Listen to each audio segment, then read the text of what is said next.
Hello बच्चों, चलिए प्रश्न को देखते हैं। प्रश्न में दिया है एक अनुचुंबकीय पदार्थ की -73 डिग्री सेंटीग्रेड पर चुंबकीय प्रवृत्ति 0.0075 है, तो -173 डिग्री सेंटीग्रेड पर चुंबकीय प्रवृत्ति का मान होगा। विकल्प दिए हैं। ए विकल्प है 0.0045, बी विकल्प है 0.0030, सी विकल्प है 0.015, डी विकल्प है 0.0075। प्रश्न को हल करने के लिए सबसे पहले हम प्रश्न की मुख्य अवधारणा को देखते हैं। प्रश्न की मुख्य अवधारणा में हम देखेंगे कि क्यूरी का नियम क्या था। क्यूरी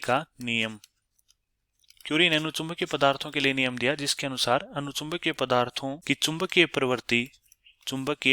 प्रवृत्ति काई उनके परम ताप के व्युत्क्रमानुपाती होती है। यदि हम समानुपाती निशान को हटाएंगे तो हमारे पास आ जाएगा काई बराबर सी बटे टी, जहां सी क्यूरी नियतांक है।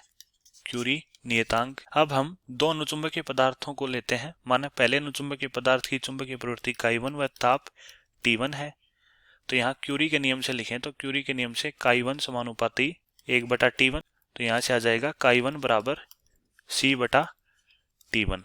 इसी प्रकार दूसरे अनुचुंबकीय पदार्थ की चुंबकीय प्रवृत्ति माना काई2 व ताप T2 है, तो क्यूरी के नियम से काई2 समानुपाती 1/T2। समानुपाती निशान को हटाएंगे तो क्यूरी नियतांक आ जाएगा काई2 बराबर C/T2। इन दोनों समीकरणों में अनुपात लें तो हमारे पास आ जाएगा काई1 बटे काई2 बराबर T2/T1। अब हम प्रश्न का हल देखते हैं।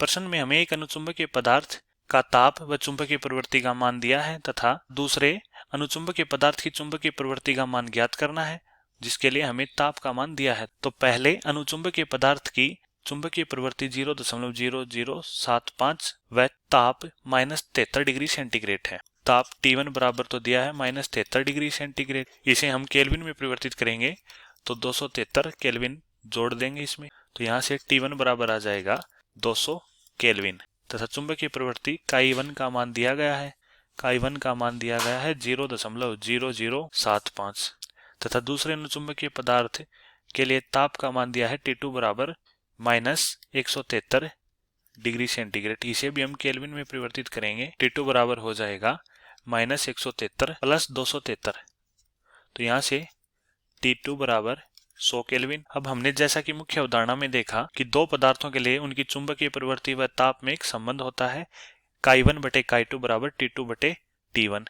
तो यहाँ इनका मान रखेंगे। ये ताप केल्विन में है, इसलिए हमने ताप का मान सेंटीग्रेड से केल्विन में परिवर्तित किया है। तो मुख्य अवधारणा के समीकरण से काई1 बटे काई2 बराबर T2/T1। अब हमें दूसरे अनुचुंबकीय पदार्थ की चुंबकीय प्रवृत्ति काई2 का मान ज्ञात करना है, तो यहाँ से आ जाएगा काई2 बराबर, इसका पक्षांतरण करेंगे तो काई1 गुणा T1/T2। काई2 बराबर काई1 का मान 0.0075 व T1 का मान 200 केल्विन बटे T2 का मान 100 केल्विन है, तो ये कट जाएगा 2 से, तो हमारे पास चुंबकीय प्रवृत्ति काई2 बराबर आ जाएगा 2 गुणा 0.0075, जिससे काई2 बराबर होगा 0.015। चुंबकीय प्रवृत्ति मात्रक विहीन राशि होती है, अर्थात इसका कोई मात्रक नहीं होगा, तो काई2 बराबर 0.015।